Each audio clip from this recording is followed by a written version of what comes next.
Improv.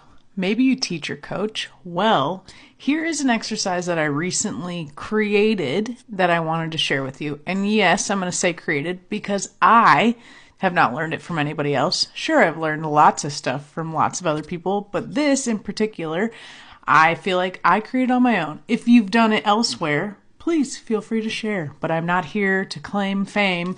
I just want to share something I did recently with a new show that is happening here that worked really well.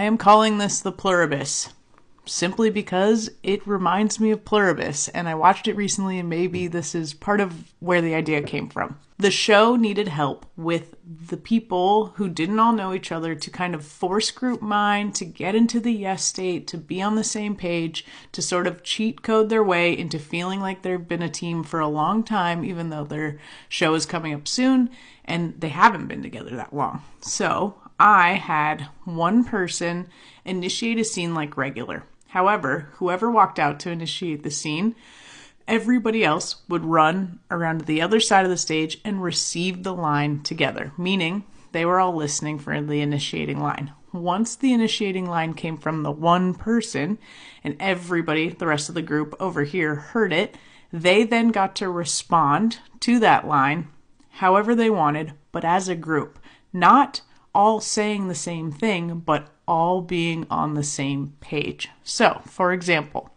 one person came out and said, "Hey, I'm so sorry, I've been using your gardening tools and I ended up breaking this one."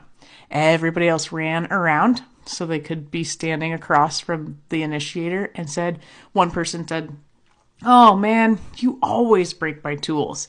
And somebody else said, "Last time you broke my rake and this time it's this shovel." And the scene continued. But the whole point is anybody who speaks from the group side has to also really listen to the rest of the group because they have to be on the same page. So if somebody said something that the rest of the group hadn't already said or disagreed with or wasn't in the same vein, it threw everything off. We did this a few times. It went really well. It was really fun. And then I turned it up a notch by saying the group not only has to answer in the way of all listening, being on the same page and all agreeing with each other, but also they have to enjoy the initiation.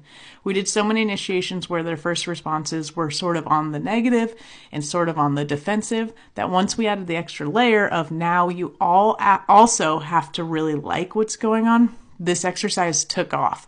And they started really acting like a group and really reacting. And the whole point of this, at the end of it, and my long speech was, sometimes in a group, it's easier for us all to get